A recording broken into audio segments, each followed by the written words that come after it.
Hola,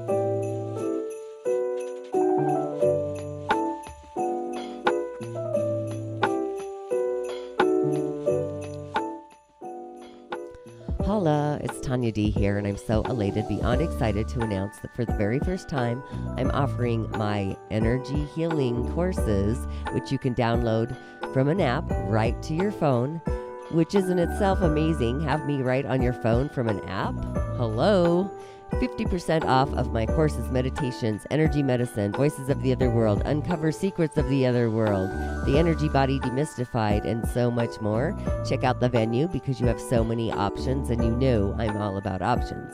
During my 22 days of gratitude offerings, so from the beginning of the season of Sagittarius, which starts on the 22nd of November until the 13th of December, you will see different opportunities on sale as a thank you for being part of this otherworldly amazing village. Subscribe so you can get announcements in your inbox of the gratitude offering for that day in the venue, and be sure to check back each day, as these opportunities that are on sale are going to be changing each day. Ashe, ashe, ashe. Inshallah and Ashe. It's a musing Monday or a mad Monday. I haven't decided. Being in the final chapter, the last 2 days of my 22 days of gratitude, counting down, holding the line. And for those of you that joined the countdown, so much gratitude for you. I hope you are having a great time revisiting my online offerings. So gratitude received as well. So we have one more offering opening at midnight tonight, which closes midnight tomorrow. But while we're waiting for people to hop onto the show, I may just move that over a little bit. Hopefully I'm not getting things in the way. Either way, while we're waiting for people to hop onto the live show or listen to the replay even, moving to the final countdown of the season of Sagittarius. It's kind of a kickoff to an emotional discovery of what our heart believes to be true pertaining to our future threads when it comes to bearing fruit, the fruit of our purpose of life, our life purpose. So you may have found yourself having some emotional sensitivity this morning to the world around you, those energetic hiccups. The world outside of us may have been treading waters, if you will. Now it seems to be bubbling up from the seam. So the best thing to do this morning was to know that you are safe, you are secure, you are grounded, emotional foundation in those thread lines, keeping our being in our essence. We are safe, being embodied, allowing yourself to feel the flow and be in the flow like the rivers. And the moon's in the season of Leo, so it's highlighting the sun, believing and loving and feeling and the love and the trust and all the things. And the more we spend time with ourselves or take time to honor our feelings, validate our feelings, the less likely we'll have a repeat or a redo, going back to the memoirs of the old. And have you noticed in your heart, maybe it's feeling a little bit fiery, maybe a little bit overly passionate or excited, igniting of sharing your truth, your heartfelt truths out into the world. Creates disturbances in the field. But the new earth is a heart being heartfelt supported in our space. So it's a great day to be aligned with our why, our personal why that's behind our motivations, what's motivating you. So it's about sacred space to what we feel and trusting our feelings. And with that, welcome to today's daily snippet, arriving a little late on a Monday. My internet was down, but either way, I'm your host. I'm a practicing holistic shaman and medium, an otherworldly life coach, and a subtle energetic surgeon looking into those energetic realms.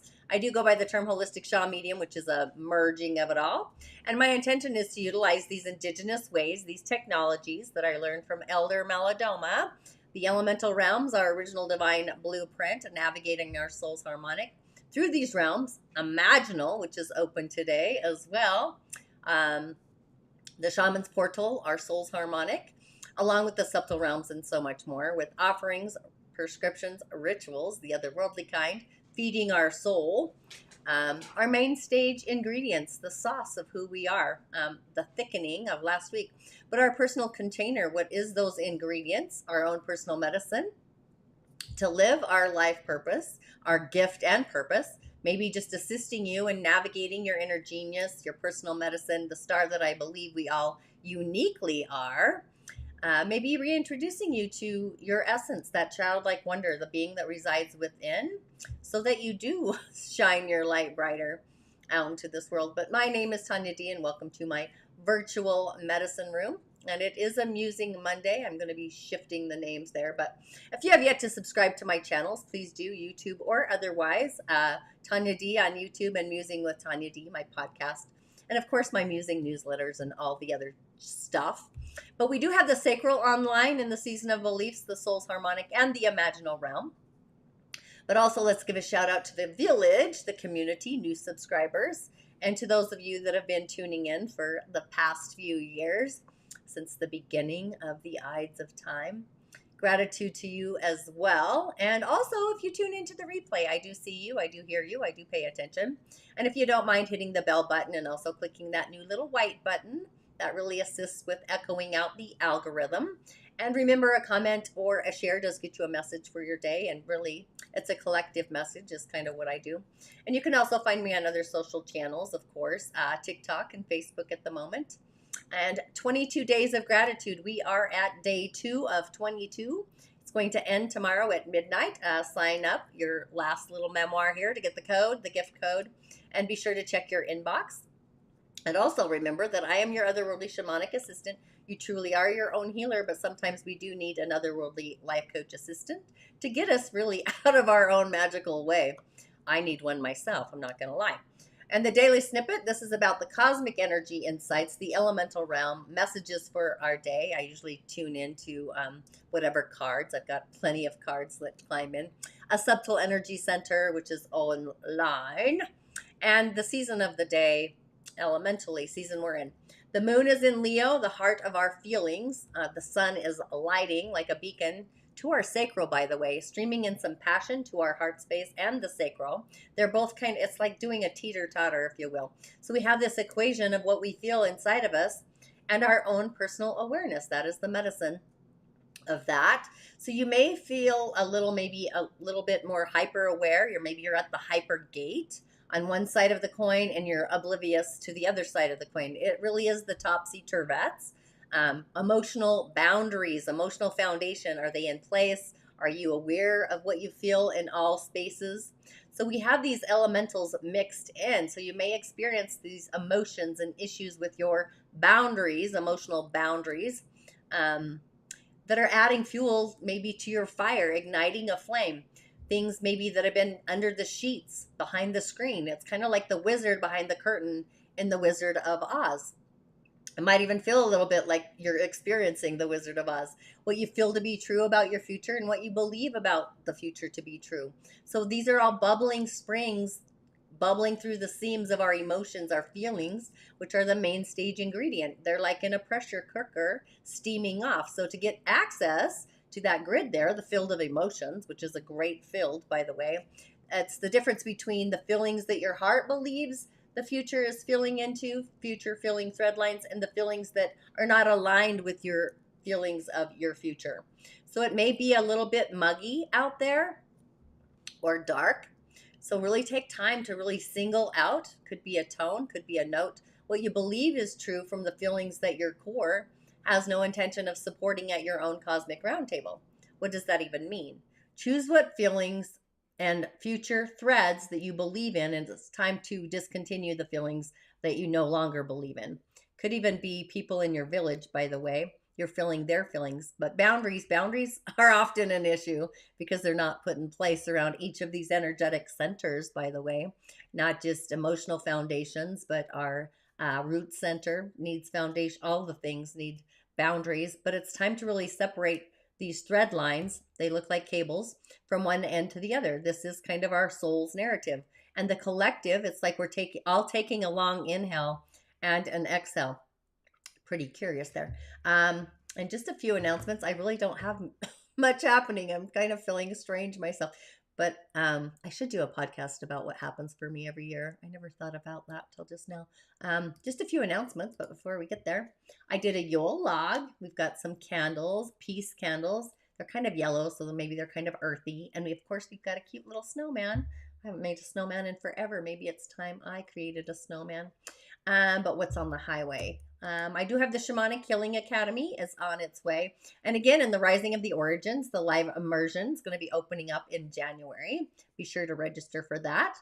And the Shamanic Healing Academy is for intuitive psychics, medicine peoples of all kinds. It's a village, a mentorship or a membership opportunity, bringing in some collective energy there. So if you're on the threshold of your personal medicine, you can see what it's all partly about at tanyad.com. Join the wait list. And that's about it. That's all I got for that. We do have a moons coming up and whatnot, but I don't know. I'm kind of in this weird place myself. But on the elemental highway, again, your options, go ahead and comment there. We've got a Yin Earth Pig of a day. Now remember, Yin Earth houses all the things. This day is in the waters, apparently. We've got this Yin Earth Pig. And what is the elemental highway? So this really gives insight to those of you that are part of the evening of elemental energy. And if you are an energy medicine practitioner wanting to add energy healing to your practice through the realm of the elementals, these really play a very contributing role to our body, because the body never lies, and the skin as well is our largest organ. What goes on inside, it kind of reminds me of the Newtonian thing versus the Einstein thing, energy to matter, but it reflects what's going on inside of us. So it's like reading the language of the body through the elementals. So this would be a very watery, squishy person energetically. It's feng shui for the body. I look at this first, and then I look at the house that people live in, the environment that they're a part of. What kind of havoc is happening there? I've done this for so long, but it's like environmental feng shui and body with the pathways, meridians, the nature that we're all a part of this grand design of, whether it's in this world or not. But on the elemental highway, we do have this Yin Earth Pig of a day, Ajaya high. We do got lots of water. So we may be just feeling the feels, feeling a little waterlogged, maybe overly emotional. And that the hour of the ox, we're going to actually have more water. So we need earth, we need nature. So this is a day to actually go to the mountain, go to the meadow, go to the forest, call upon the beings that dwell in the earth, the mountain, the trees, the fierce protectors, the wetames, the beings that are unseen. Water is already in season, and we need to move the water to get into the flow so that it doesn't get stagnant or frozen. People with this much water, I would say they've got a lot of edema. They need to get the fire going. I would say if I was doing a body treatment working with light, I'd be working definitely on the sacral, moving some water circulation, but I'd also recommend like some cardiovascular to get the heart moving to help pulse that water through the body. It's a thing. And you can use herbs. There's so much you could do with this, but I'm not going to get into that. But our day is caring. It's good-natured. It's understanding of others. It's being patient. I had to have patience this morning. Mind you, my internet was down. Thoughtful. But all this water for our day is wealth. It's lots of wealth created by the fruits of our labors. It's not given. It's reaping our own rewards. And the tiger, that has hidden wood. The pig also has power. So it's the kind of power we would wish from an authentic person, not the illusion of power that a lot of people seem to have. And the rat is shady wealth for our day, wealth that we don't earn, shady deals maybe. But this is a person that may come from a wealthy family, doesn't understand the power of money due to the energy of not really earning it themselves. It's a different frequency vibration. So the ancestors kind of were showing them the value of what they earned. Might be actually happening in the energy world, the whole field. Might be a day to honor our ancestors, maybe create more earth. That's what we need, ash. And I would actually bring that in. Fire, earth, and nature. Nature probably first. And then fire, dried wood, maybe some pine. Bring in the smell of nature, pine. And we really are in some curious times indeed, aren't we? But being that we are moving towards the Yule, the tides of the solstice, what did you choose for your message of the day? That's why I went with these. The Yule log, the candles. You'll be seeing that out soon, the Yules. What do you do for Yule, the solstice? Pretty curious. And the snowman. Maybe it's time to go build a little snowman. A Fae-sized snowman. Those are your options. Okay, first up. Oh, if you chose the snowman, you get the feasting. Should have said that first, sorry. The feasting, the 14. This is being mindful of where we belong, our heart space. Maybe being mindful of where we heartfelt believe we belong or we don't belong, just being aware. This is words, feasting. This is the feast. It's the nourishing feast. It's being thankful for the feast. It's being grateful. It's knowing that you have enough. You've got enough nourishment. You're being provided for. This is the ancient wisdom. When you think about the past, I guess, in ancient times, I just watched a great show, Medieval. I watched it twice. I might watch it a third time, just saying. It was great. You should watch it. I'm not kidding. I'm not going to go into it, but Medieval. I rented it and watched it last night. But in ancient times, you know, often there was a lot of worry, especially during the winter season. So our ancestors, they would have had to conserve as much food as possible, fearing that their families wouldn't have enough to survive the winters. So when the Yule came around, our ancestors would drink and celebrate. It was kind of an inner beacon of faith for brighter days to come. That's the message. So in our modernity, we don't have to worry about having enough food. But again, I think there's other issues going on. But the fear of not having enough still exists in different ways. So we're kind of being guided to challenge those limiting beliefs around scarcity. We can be generous with our time, our resources. It doesn't cost money to feel valued, by the way.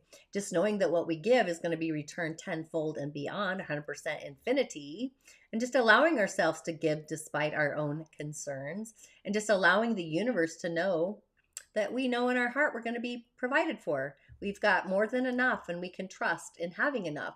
And the more the universe feels that, the faith that we have inside, that's the rewards that come from the abundance. So we don't need to sacrifice these moments to nourish not just our body, but our mind, our bodies, and even our soul because of fear. So it's kind of like confronting our limiting beliefs before more pathways to wealth are opening to provide us with more.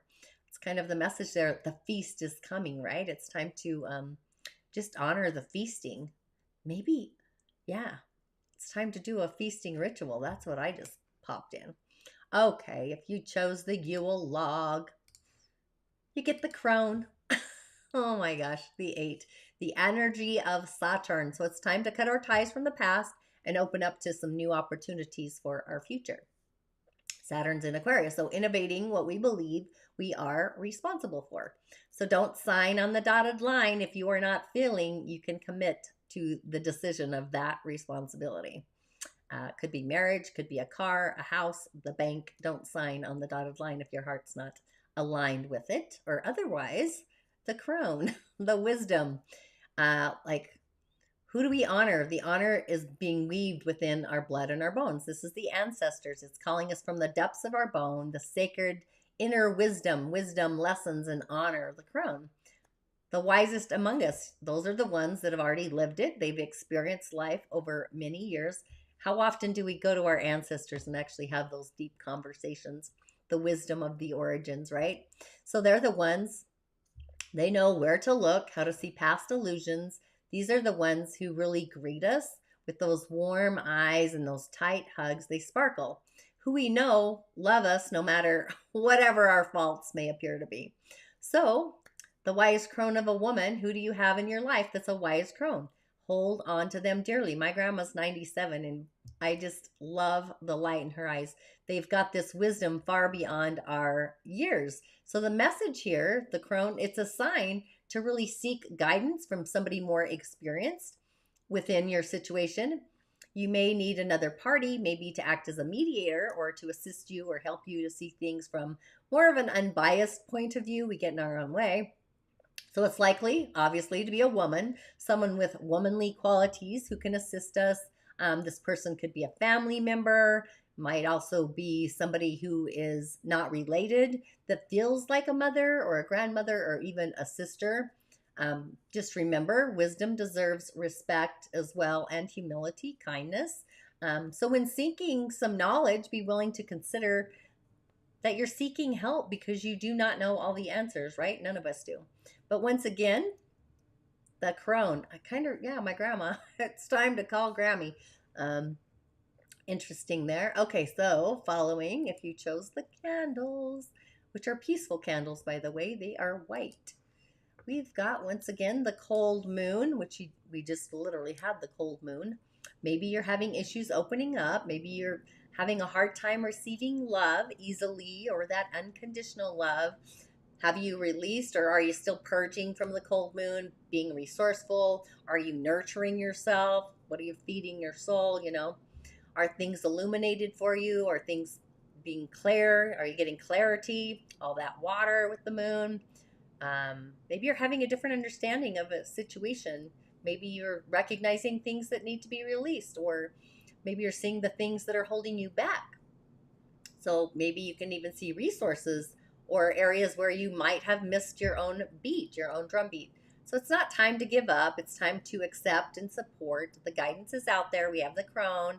Sometimes we have to remove the blinders to see how many resources that we authentically do have.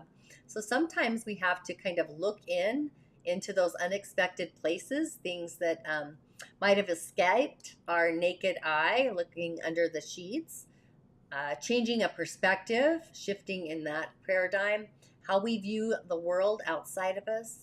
When we change the way we see the way the world is seen changes. So maybe you're too focused on what's wrong rather than seeing what's working, what's right. So there's different opportunities and pathways to success that are opening up. We just have to look for them. And between the moons, right? The moon is in Leo, the heart's moon, feeling the love. What does that even feel like? Connecting our feelings into the future. What does a future you can believe in feel like? That's interesting, right? Do you believe in that future or don't you? What does it feel like? So if you are feeling past feelings or current thread lines, life situations bubbling up at the seams, focus on your feelings getting settled, creating a solid foundation, emotional foundations, emotional boundaries before exploring the future, because we don't want to bring the past into the future. This is kind of a shatter. It's like ripples in the water, separating these threads. And what happens when we do that, right? We project the past or the present moments onto the future threading. So we get on this repeat. We're doing the same dance year in, year out, day in, day out. Same shift, different day. So we do have the gift to transform the future, modifying those ingredients. It's time to ignite the waters, the change, the shift of what the future feels like. It's going to feel more different than ever before, but changing the outcome of the charge, what's igniting it. It's like the electricity versus the magnet. And the sacral's online, along with the shaman's portal and our soul's harmonic. So you may just get a sign, feeling a sign, emotional empathy, the imaginal realm, the eye of seeing things through a different worldview, through the eye of a storm, those rose-colored glasses, the book of life. I'd even say the book of treasures. But I would affirm the wise crone, the emotions of the cold moon, where you're releasing, but we're also feasting, we're being grateful. And the Vam channel, the sacral. So the best thing to do is ground our emotions, the emotional foundations, feeling our true feelings. The essence of truth feels very different. Truth feels different, right? It's stranger than fiction. But I would affirm that I'm feeling my authenticity of what my heart believes to be true for my future path. Sometimes we have to separate the waters. So feel into what your heart believes to be true. You may have to do some environmental cleansing, just a thought, releasing what no longer fits you by soul design. So with that, thanks for tuning in. And as always, I will see you on the other side. Ahhhh, ahhhh, ahhhh. Blessings. Thoughts, spirit, vitality, transformation, whether it's mental, emotional, spiritual, you name it. It's the spirit that resides within each element is also a part of our elemental structure or that foundation. But being that we have entered the season of Sagittarius and what our heart authentically believes, those heartfelt wishes. Today, I'm going to muse about the sign or the season of Jupiter, the planet Jupiter, the bountiful planet of Jupiter, and what Jupiter has to bring in for us. So Jupiter is actually known as the king of gods. He's the ruler of Sagittarius in astrology and the planet of plenty. Very tolerant, very expansive. It's the social planet. Jupiter seeks insight through knowledge. It's the 9th house, morality, gratitude, hope, honor, and the law of God, God's law. So it's the planet